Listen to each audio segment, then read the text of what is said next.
শুধু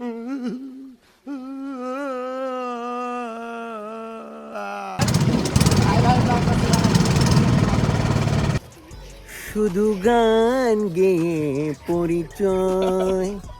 আমাদের লাইফটা এখন অ্যাডভেঞ্চারময়, মজা লাগতেছে সবকিছুই।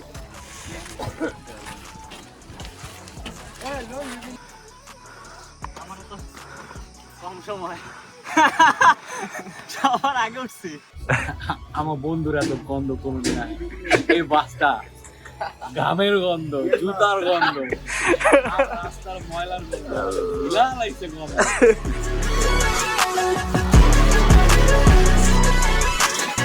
হচ্ছে আমি আজকে জিয়াতে প্রচন্ড লেভেলে প্যারা দিছি, এখন আছি মহাখালীতে, বাস আমাদের সামনে। আসসালামু আলাইকুম এভরিওয়ান, কি অবস্থা সবার? Welcome to another new life unscripted blog, যেখানে জীবন প্যারাহীন। আজকে আমরা যাচ্ছি নেত্রকোনা। হঠাৎ কোনো প্রিপারেশন ছাড়াই বাসা থেকে বের হয়ে গেছি যে ঘুরতে যাব।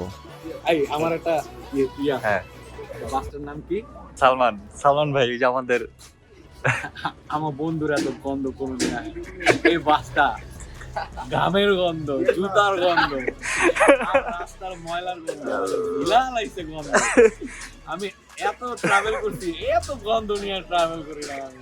আল্লাহ, আজকের ব্লগটা বেসিক্যালি কোনো ট্যুর গাইড ব্লগ না। সো যারা যারা গাইডের জন্য আমার ব্লগটা দেখতে আসছেন, so you can skip my blog. আমি আপনাদের সময় নষ্ট করতে চাই না। আর এই ট্যুরটাতে আমরা কিরকম ফান করছি, লোকেশনগুলো কোথায় কোথায় ছিল, কোথায় কোথায় ঘুরতে গেছি, অ্যান্ড স্পেশালি ওয়েদারটা কেমন ছিল, আমি সেগুলো তুলে ধরার চেষ্টা করছি। সো কেউ যদি নেত্রকোনা ঘুরতে আসতে চান, this is the right time. আপনি এখন নেত্রকোনা ঘুরে দেখতে পারেন, আপনার কাছে প্রকৃতি খুবই সুন্দর লাগবে। 6 ঘন্টা জার্নি করা শেষে আমরা ভোর 5টা বাজে বাস থেকে কমলাকান্দা বাজারে নামি। আমার কাছে মনে হয় নেত্রকোনা ঘোরার পারফেক্ট টাইম হচ্ছে বর্ষাকালীন সময়। এই ট্যুরটাতে আমার ট্যুর পার্টনার হিসেবে ছিল সামির, জিহাদ এবং আমার খুব কাছের একটা বড় ভাই সজল ভাই। নেত্রকোনা ঘুরতে হলে আপনাকে বাইক ভাড়া করে নিয়ে নেত্রকোনা ঘুরতে হবে। আমরা সকালবেলা বাস থেকে নেমেই বাইক ভাড়া করে নিয়েছিলাম। এখন আমরা যাচ্ছি আমাদের প্রথম গন্তব্যস্থলে। যাওয়ার পথে ছবি তোলার মতো অনেক সুন্দর সুন্দর কিছু জায়গা ছিল। আমরা সেসব জায়গায় দাঁড়িয়ে ছবি তুলি, কিছুক্ষণ সময় পার করি।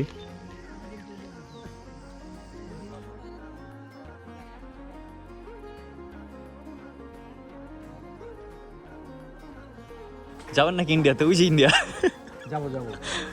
অনুভূতি কেমন? তুমি কি ঢাকা থাকলে এই ফিল পাইতা? জীবনও পাইতাম না। সামিরে কাইন্ড অফ জোর করে আনা হয়েছে। আচ্ছা, আমরা এখন আছি পাঁচগাঁও চন্দ্রডিঙ্গা সম্ভবত, আমার যতটুকু নাম মনে আছে। তো এই পেছনের সাইডটা যেটা দেখতে পারতেছেন, এটা হচ্ছে পুরোটা পাহাড়, আর ওই পাহাড়ের কিছুটা অংশ আমাদের আছে, আবার ওই পাশে পুরোটা হচ্ছে ইন্ডিয়ার অংশ। সো এই পাশে হচ্ছে আমাদের কিছুটা অংশ বাংলাদেশের আছে। We have the permission, let's go.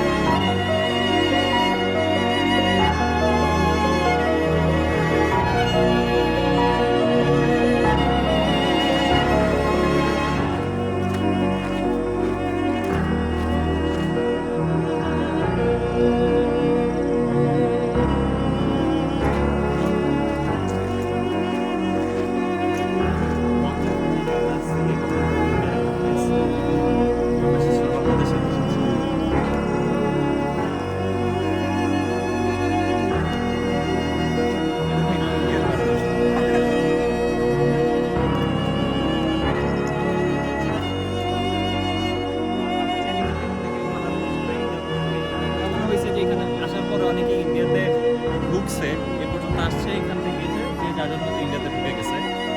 এই ভাই থেকে শুনলাম, যিনি হচ্ছে আমাদেরকে গাইড করতেছেন এখানে। তো অনেক মানুষ আছে যে এই পর্যন্ত আসার পরে ইন্ডিয়াতে চলে যায়, আর বাংলাদেশে ব্যাক করে না।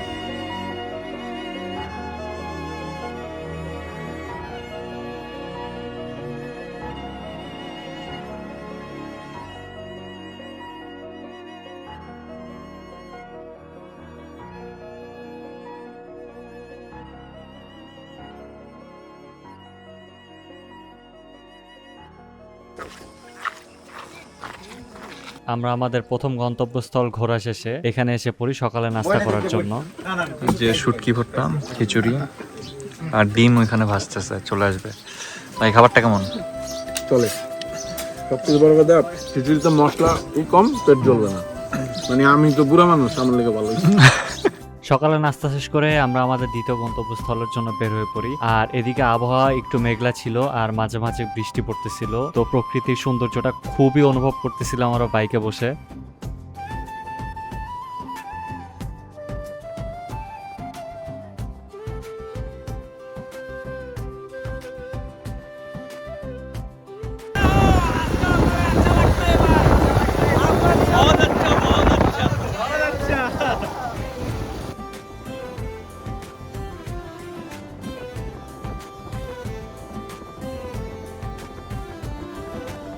প্রকৃতি উপভোগ করতে করতে আমরা আমাদের দ্বিতীয় গন্তব্যস্থলে চলে আসি।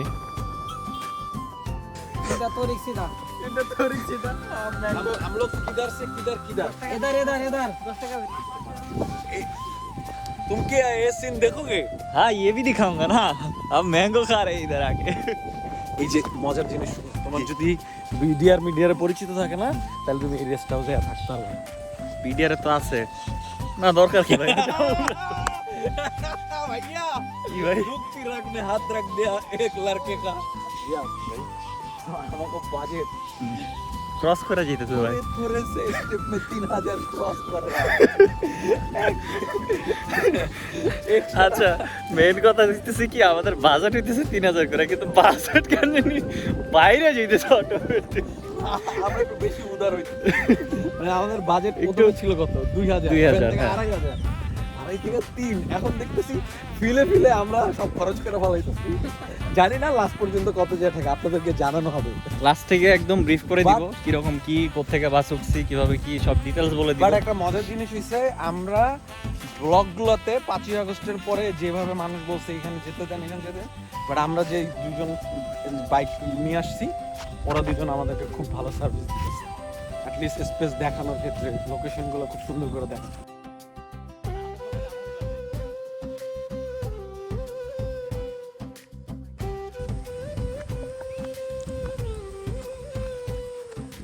এই অনেক স্লিপারি কিন্তু, সাবধান।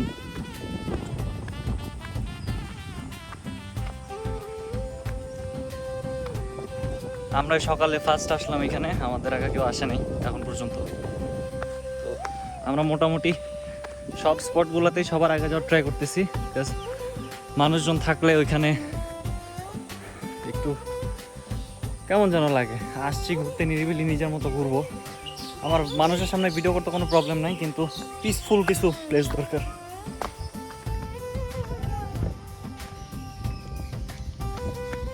হ্যালো ক্যামেরাতে, হ্যালো হ্যালো। এই আস্তে।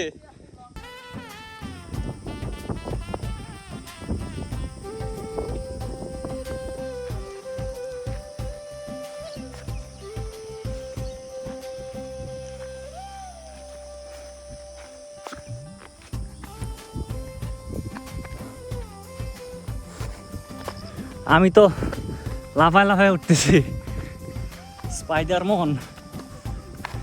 বুঝলাম না সবার উঠতে এতক্ষণ লাগে, আমারও তো কম সময়। সবার আগে উঠছি কইতে চলে।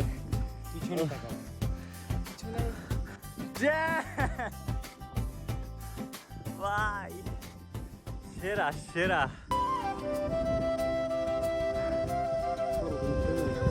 বাতাসটা জোস, পিছনে চলো।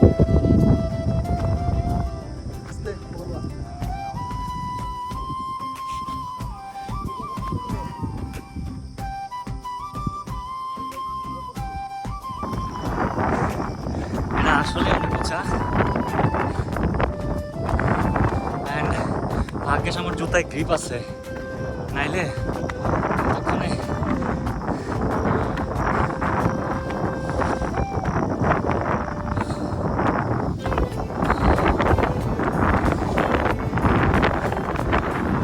ওরে ভাই। উফ।